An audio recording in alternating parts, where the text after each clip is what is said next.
11:30 बजे करीब आग लगी थी 3 तारीख की रात को। इतना बड़ा हादसा हो गया, 3 लोगों की मौत हो गई। क्या कोई जनप्रतिनिधि मिलने आया? क्या कोई अधिकारी मिलने आया? कोई नहीं मिलने आया ऐसे। के अंदर में आपको दिखाया है कि किस क्या हाल है, कुछ रहने लायक है ही नहीं। नेताओं और अधिकारियों से क्या कहना? कोई नहीं आया अभी तक, तो मिलने के लिए कोई नहीं है इसमें यहाँ पे, बस वोट लेने के आ जाते हैं। तकरीबन 150 से 200 आदमी रहते हैं इस बिल्डिंग में और सेफ्टी का कोई इंतजाम नहीं है इसमें। जो भी इसमें संलिप्त है इस प्रकार की बिल्डिंगें बनाने के लिए, उस पर कार्रवाई होनी चाहिए। पिछले 40 वर्षों से पब्लिक इसी प्रकार से परेशान है, आज भी परेशान है।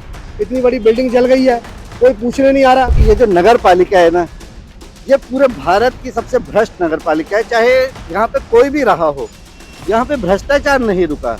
यहाँ पे अधिकारी बदले, नेता बदले, परंतु भ्रष्टाचार नहीं बदला। कौन इनको मुआवजा देगा आज जिनकी मौत हुई है?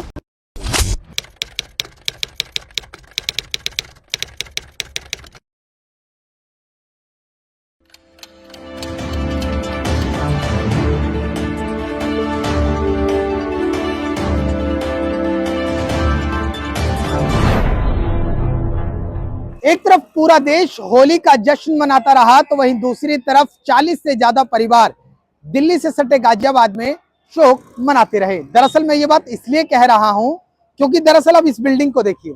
ये जो बिल्डिंग आप देख रहे हैं ना, ये दिल्ली से सटे हुए इलाके की तस्वीरें हैं।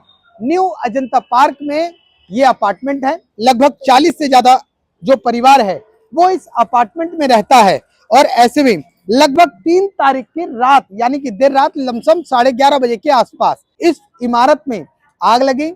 और धीरे धीरे इस जो इमारत में जब आग लगी ग्राउंड फ्लोर पर, अगर आप हमारी स्क्रीन पर ये तस्वीरें देख रहे हैं, ये ग्राउंड फ्लोर की तस्वीरें हैं। यहाँ पर आग लगी थी, किस तरीके से आग की लपटें रही होंगी। ये जो जली हुई गाड़ियां हैं, बाइकें हैं, ये तस्वीरें आपको बयां कर रही हैं। और ऐसे में इस पूरी बिल्डिंग के अंदर लमसम 40 से ज्यादा परिवार उस वक्त मौके पर मौजूद था। आलम यह है कि 5वें फ्लोर तक इस तरीके की स्थिति अब आपको देखने को मिलेगी। यानी कि आप अगर पूरे 5वें फ्लोर तक जाएंगे तो हर दीवार पर जो सफेदी थी वो मिट चुकी है। सिर्फ और सिर्फ सरकार और प्रशासन की लापरवाही की तरह दीवारों पर भी कालिख पुत चुकी है। दरअसल सरकार और प्रशासन इसका क्या कुछ रवैया रहा, इस पूरे हादसे के बाद यहाँ के लोगों से जानने की कोशिश करेंगे। क्योंकि एक तरफ यहाँ पर खोड़ा नगर पालिका परिषद की तरफ से G+3 को लेकर तमाम वादे और दावे किए जाते रहे। ये कहा जाता रहा कि जब गरीब तबका चौथी मंजिल खड़ी करने को तैयार होता है तो उसके घर ऐसे आते हैं जैसे ईडी और सीबीआई आ जाती है, लेकिन 5-5 मंजिल खड़ी हो जाती है। हम मंजिलों का, इमारतों का विरोध नहीं कर रहे, लेकिन इन जैसी ये जो जाने हैं, इनकी सुरक्षा को कौन प्रदान करेगा? इनकी सुरक्षा का जिम्मेदार कौन होगा? उसके लिए क्या कुछ पड़ताल कभी की गई थी? भैया से बात करते हैं। भैया इसी फ्लोर में रहते हैं, इसी मकान में? क्या कुछ हुआ था, कैसे था, कैसे, सब कुछ बताओ। 11:30 बजे करीब आग लगी थी 3 तारीख की रात को और इसमें करीब 42 फ्लैट हैं, 2 हॉल हैं और तकरीबन 150 से 200 आदमी रहते हैं इस बिल्डिंग में और सेफ्टी का कोई इंतजाम नहीं है इसमें। इमरजेंसी एग्जिट भी नहीं है इसमें, एंट्री एग्जिट एक ही है इसमें। तो बड़ा मुश्किल रहा सबके लिए। लोगों ने अपनी जान बचाई, कुछ लोगों की जान चली गई, किसी का परिवार बिछड़ गया, कुछ लोग अभी भी वेंटिलेटर्स पे हैं। इमरजेंसी एग्जिट तक नहीं है, इतनी मतलब 40 से ज्यादा परिवार इसमें रहते हैं, इमरजेंसी एग्जिट का भी कोई एग्जिट नहीं है इसमें, यही एंट्री यही एग्जिट है। सरकार से क्या कहना चाहेंगे? जब इतनी बड़ी इमारत खड़ी कर दी तो मतलब उसके कोई मापदंड है या नहीं है? सरकार से कुछ कहना चाहते हैं? सरकार से यही कहना चाहेंगे जो हमारा नुकसान हुआ है कि अब उसमें कुछ हेल्प की जाए, क्योंकि सब बेघर हो चुके हैं यहाँ पे। सब मतलब नॉर्मली एक प्राइवेट नौकरी पेशा वाले लोग हैं, किसी पे कोई इतना कोई सरकारी लोड नहीं है कि कोई सरकारी नौकरी वाला हो या अच्छा पैसे वाला हो, नहीं, सब मिडिल क्लास लोग रहते हैं यहाँ पे। क्योंकि उस टाइम सस्ते फ्लैट्स थे तो लोगों ने ले लिए, कोई सिक्योरिटी जांच पड़ताल इतनी की नहीं, तो इसमें सिक्योरिटी के नाम पे कुछ भी नहीं है। ठीक है, देखिए बेहद मध्यम तबका है, मिडिल क्लास के लोग हैं, जैसे तैसे जमा पूंजी इकट्ठा करके रहते हैं। और ऐसे में अब इतनी बड़ी जब हानि हो गई है, इतनी बड़ी बहुत घटना घट गई है, तब ऐसे में इन लोगों का क्या कुछ कहना है? सर, जिस तरीके से पूरी फ्लोर पर 5वें फ्लोर तक पूरा दीवारें काली काली हो गई, इतना बड़ा हादसा हो गया, 3 लोगों की मौत हो गई। क्या कोई जनप्रतिनिधि मिलने आया? क्या कोई अधिकारी मिलने आया? कोई नहीं मिलने आया ऐसे। ऐसा कोई मिलने नहीं आया यहाँ पे। जो भी है पुलिस फोर्स वगैरह ये तो थी बचाव के लिए, बाकी अन्यथा कोई नेता वगैरह कोई यहाँ पे तो दिखा नहीं। आंटी अब क्या तैयारी है, जिस तरीके से आप कौन से फ्लोर पर रहते थे? फोर्थ फ्लोर पे। फोर्थ पे। फोर्थ का भी तो हाल बेहाल है।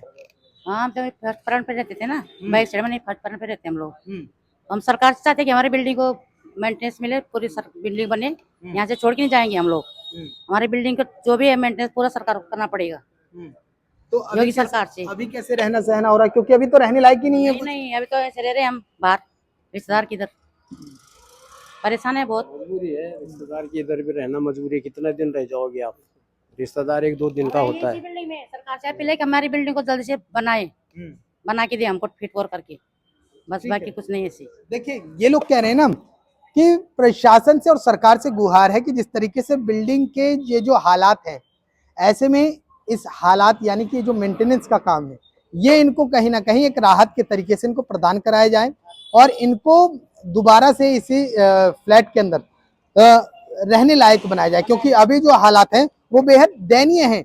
देखकर स्थिति ऐसे लग रहा है जैसे हम किसी फ्लैट में नहीं, जैसे हम किसी बहुत पुराने एक ओल्ड हेरिटेज में घूम रहे हैं। सर क्या कहेंगे, आप कौन से फ्लोर पे रहते हैं? 5th फ्लोर पे, फ्लैट नंबर 408 नंबर, तो मैंने दिखाया था आपको घर के अंदर में जाकर। बिल्कुल, आपके तो फ्लोर के मतलब 5वें फ्लोर का माला है। फ्लोर के अंदर मैंने दिखाया था आपको, घर के अंदर में आपको दिखाया कि किस क्या हाल है, कुछ रहने लायक है ही नहीं। आप बताइए क्या क्या किया जाए इसके बारे में।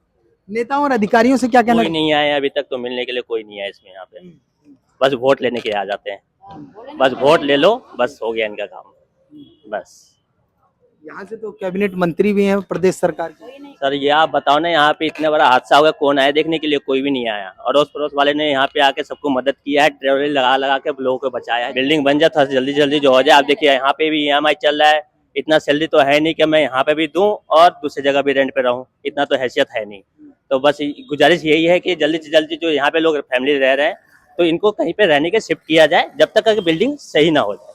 ठीक है, बस कहने का मतलब है। देखिए दरअसल क्या है ना, मैं आपको देखिए कुछ तस्वीरें साफ कर देता हूँ। देखिए एक तस्वीर ये है कि जिस तरीके से 5 मंजिल की इमारत बनकर खड़ी हुई, ऐसे में पहला सवाल ये खड़ा होता है कि नगर पालिका के दावे उस दिन कहाँ थे जब G+3 की आप बात करते हैं। कुछ स्थानीय लोग भी हैं, बात करेंगे, क्या कुछ कहना है? मेरी अंदर तक रूह तक कांप गई है, क्योंकि अंदर बहुत ही बुरा हाल है। तो उस समय का मंजर क्या होगा जब ये हादसा हुआ होगा। और खोड़ा में G+3 का मॉडल यहाँ पे लागू है, तो इस प्रकार की बहुमंजिला इमारतें कैसे बन जाती हैं? जिस तरीके से पूर्व चेयरमैन रही है रीना भाटी, अध्यक्षता रही यहाँ पर, उनके कार्यकाल में ये बिल्डिंग लमसम ये बताया जा रहा 5 साल 7 साल पहले लोग रहकर आए। क्या भ्रष्टाचार की दीवारें वहीं से खड़ी हुई थी? देखिए आपको सबसे पहले मैं बता दूं कि ये जो नगर पालिका है ना, ये पूरे भारत की सबसे भ्रष्ट नगर पालिका है। चाहे यहाँ पे कोई भी रहा हो, यहाँ पे भ्रष्टाचार नहीं रुका। यहाँ पे अधिकारी बदले, नेता बदले, परंतु भ्रष्टाचार नहीं बदला, क्योंकि ये गढ़ माना जा रहा है भ्रष्टाचार का। तो लापरवाही यहाँ पे निश्चित तौर बिल्डर पर को नोटिस नहीं पहुंचना चाहिए। जो भी, मैं कहता हूँ बिल्डर यहाँ पे जो भी इसमें संलिप्त है इस प्रकार की बिल्डिंगें बनाने के लिए, उस पर कार्रवाई होनी चाहिए। क्योंकि जब ये लागू नहीं है, और आपने देखा होगा यहाँ पे भवन समितियों का भी काफी चलन रहा है। भवन समितियां बनाई जाती हैं और उसके बाद वो भवन समितियों के अध्यक्ष बदले जाते हैं, परंतु उन ऐसी मंजिलें जो बन रही हैं उन पर कोई कार्रवाई नहीं की जाती। तो मैं यही जानना चाहता हूँ कि भवन समितियों के अध्यक्षों तक क्या किसी प्रकार की कोई राशि पहुंचाई जाती है, या वो भी भ्रष्टाचार में लिप्त है? अटैचियों का खेल है, अटैची पहुंच जाती है, सारी स्थितियां सामान्य हो जाती हैं। क्या कहना चाहते हैं? 4 दिन से हम लोग भटक रहे, हम लोग हैं, कंडीशन देख रहे हैं आप, ठीक है। क्या कहना चाहते हैं? उन लोगों को कुछ कहना चाहते हैं? देख तो वीडियो तब भी रहे हैं वो लोग। वीडियो तो इससे पहले भी कितने न्यूज चैनल वाले आए, हर जगह दिखाया जा रहा है, ठीक है। क्या फर्क पड़ रहा है? बेशर्मी की हद है। बेशर्मी कहते हैं। अभी आप जो दिखा रहे हो, आप जो दिखाओगे उनको, ठीक है, उसके बाद कोई फर्क ना पड़ने वाला, ठीक है। पुलिस प्रशासन में जा रहे हैं, वहां पर हम FIR की कॉपी मांग रहे हैं। आज 3 दिन हो गए, हम आपको 1 घंटे में फोन करके बुला रहे हैं, 2 घंटे में बुला रहे हैं, हमें वही तक रिसीव नहीं हुई, हमें अभी तक है। नहीं तो FIR किसके नाम से करवा रहे हैं, मतलब क्या? FIR हमारी जो 37 बाइक यहाँ पर जल के राख हो गई है, ठीक है, क्लेम के लिए? हाँ, उनके क्लेम के लिए इंश्योरेंस कंपनी वाले आ रहे हैं, उसकी FIR कॉपी मांग रहे हैं, वो भी नहीं मिल रही। वो भी नहीं मिल रही है। और बताइए आप अधिकारियों से क्या कहना चाहते हैं और नेताओं से जो इस प्रदेश सर? अधिकारी तो कह रहा है आप शांत बैठे रहिए, ज्यादा पैनिक मत करिए, ज्यादा पैनिक करेंगे तो आपकी बिल्डिंग ही सीज हो जाएगी। उल्टा हमको डराने की कोशिश कर रहे हैं। ये किसने कहा? ये भाई प्रशासन, पुलिस से ही बात हुई थी। अच्छा, बिल्डिंग ही सीज हो जाएगी? हाँ, उनका इशारा, उनका एक ही तरीके से यही था। बोलने का। यानी कि आप अपने हक की बात करें, अरे बिल्डिंग सीज करनी थी जब बिल्डर तैयार कर रहा था तब नजर नहीं आ रहा था कि बिल्डर तैयार कर रहा था? तब करना चाहिए। नहीं, जब मध्य वर्ग के मिडिल क्लास के लोगों ने पैसा लगा दिया तब इनको याद आता है कि बिल्डिंग सीज हो जाएगी। हाँ, यही हो रहा है। जब बिल्डिंग बनी थी तब हम उसको ऑब्जेक्शन उठा सकते थे, ठीक है, बिल्डिंग पास ना करते, ठीक है, यहाँ फायर की सारी सुविधा हम देते, उसके बाद में हम उनको परमिशन देते बनने के लिए। तब तो हमने आंख बंद रखी ही हमने, प्रशासन ने भी, नगर निगम ने भी। अब जब जल गई है, उसमें थोड़ा हादसा हो गया है, अब प्रशासन हाथ उठा रही है, अब उसमें 50 कमियां निकाल रही है। इतनी लचर व्यवस्था है, इतनी लचर व्यवस्था है कि जब आग लग गई तब ऐसे में अब ये लोग अपने सुरक्षा के लिए अपनी जो जले हुए सामान हैं उनके क्लेम के लिए बात कर रहे हैं, पुलिस महकमे से, प्रशासन से तमाम बातें कह रहे हैं, तो इनसे कोई अधिकारी आके कहता है कि पैनिक मत करिए, बिल्डिंग सीज हो जाएगी। अरे बेशर्मी की हद मत कीजिए, थोड़ी सी शर्मिंदगी, थोड़ी सी आंखों में शर्म रख लीजिए। उस वक्त जब कहाँ थे आप, जब ये बिल्डिंग बनकर तैयार हो रही थी, 5 मंजिला इमारत थी, ना इसमें फायर का एनओसी था, ना इसमें एग्जिट का कोई गेट था दूसरा, तो तब आप कहाँ थे? तब आपको सीलिंग याद नहीं आई थी, आज आपको सीलिंग याद आ रही है। इतनी मतलब अटैची का खेल इतना तगड़ा है कि आम जनता की जान जाती है तो जाती रहे, लेकिन घटना के बाद आपकी नींद टूटती है। चलिए कुछ और लोगों से बात करते हैं। ये खोड़ा की जनता है जी, ये कभी नाले में डूब के मरती है, कभी आग में जल के मरती है, तो इनका कोई भी माई बाप नहीं है इस कॉलोनी का। पिछले 40 वर्षों से पब्लिक इसी प्रकार से परेशान है, आज भी परेशान है। इतनी बड़ी बिल्डिंग जल गई है, कोई पूछने नहीं आ रहा। अगर यही हादसा दिल्ली में होता तो शायद जितने भी विपक्षी दल है वो आके और कहीं ना कहीं यहाँ पे आवाज उठाते, लेकिन आज दुर्भाग्य इस बात का है कोई विपक्षी दल यहाँ नहीं पहुंचा, कोई सत्ता पार्टी का आदमी यहाँ नहीं पहुंचा, कोई चेयरमैन यहाँ नहीं पहुंचा, ना विधायक पहुंचा, ना सांसद पहुंचा। बड़ा दुर्भाग्य है। कौन इनको मुआवजा देगा? आज इतने बड़े यहाँ पे लोग जो जिनकी मौत हुई है, जिनके यहाँ पे माल गाड़ियां जल गई है, जहाँ उनके फर्नीचर जल गए हैं, उनको कौन देखेगा? आज ये लोग इतने दुखी हो चुके हैं, अपने मकान से यहाँ माइग्रेट हो रहे हैं, अपना मकान छोड़ के अपना सामान लेकर यहाँ से किराए पे लोग जाने पे मजबूर हो चुके हैं। तो इसका कोई ना कोई देखो जिम्मेदारी तो लेनी पड़ेगी। जब आप वोट मांगने आते हैं, जब आप कहते हैं जी खोड़ा के हमदर्द हम लोग हैं, तो आज ये जो लोग दुखी हैं इनके भी हमदर्द बनकर आपको खड़ा होना पड़ेगा। वरना बताइए, आज 4 तारीख की 3 तारीख को ये मिस हैपनिंग हुई है और आज 7 तारीख हो गई है, कोई भी जनप्रतिनिधि यहाँ आने के लिए तैयार नहीं है। क्यों? उनकी जिम्मेदारी बनेगी, जनता उनसे क्वेश्चन करेंगे कि भैया इतनी बड़ी बिल्डिंग में हमारे आग लगी, हमें मुआवजा कौन देगा? इसलिए आपके चैनल के माध्यम से हम ये निवेदन करना चाहेंगे कि स्थानीय विधायक जी को और सांसद महोदय को और चेयरमैन को यहाँ पे आना पड़ेगा, वरना हम लोग उनके दरवाजे पर जाके बैठ जाएंगे। क्योंकि यहाँ 3 लोगों की मृत्यु हुई है, अब उन 3 लोगों के घर में जिसकी मृत्यु हुई है और आज भी एक और हुई है, शायद अभी बता रहे हैं कि एक व्यक्ति की और मृत्यु हुई है और आधे लोग यहाँ पे वेंटिलेटर पे पड़े हुए हैं। तो आपके चैनल के माध्यम से हम ये अपनी बात को आगे पहुंचाना चाहेंगे। अब ये नाला जो खुला है, ये आम आदमी की जिम्मेदारी नहीं है, ये सरकारों की जिम्मेदारी है, ये अधिकारियों की जिम्मेदारी है। अधिकारी तो अपनी जेब में मोटा पैसा लेकर बैठ जाता है, मरता कौन है? आम आदमी मरता है ना। तो आम आदमी को भी अपने जनप्रतिनिधि, अपने अधिकारियों के प्रति अवेयर होना चाहिए। जो नेता अधिकारी हमारे लिए बात करेगा हम उसकी बात करेंगे, जो हमारे लिए काम नहीं करेगा हम उसका विरोध करेंगे। बिल्कुल। देखिए, सरकारें चाहे किसी की भी हो, अधिकारी कोई भी हो, शासन प्रशासन का कहीं ना कहीं पूरी तरीके से फेलियर रहा। पहली चीज, 5 मंजिला इमारत कैसे बनके तैयार हो गई? दूसरी चीज, फायर का एनओसी आखिर क्यों नहीं था इनके पास? तीसरी चीज कि एग्जिट का, इतनी बड़ी जब इमारतें जिसमें लिफ्ट की सुविधाएं हैं उसके बावजूद यहाँ पर एग्जिट का कोई बंदोबस्त, अदर एग्जिट का, इमरजेंसी एग्जिट का कोई बंदोबस्त क्यों नहीं था? ये 3 बड़े सवाल हैं। और ऐसे में अब जब हादसा हो चुका है तो यहाँ पर तमाम वो लोग गायब हैं जो जिम्मेदार पद पर बैठे हुए हैं।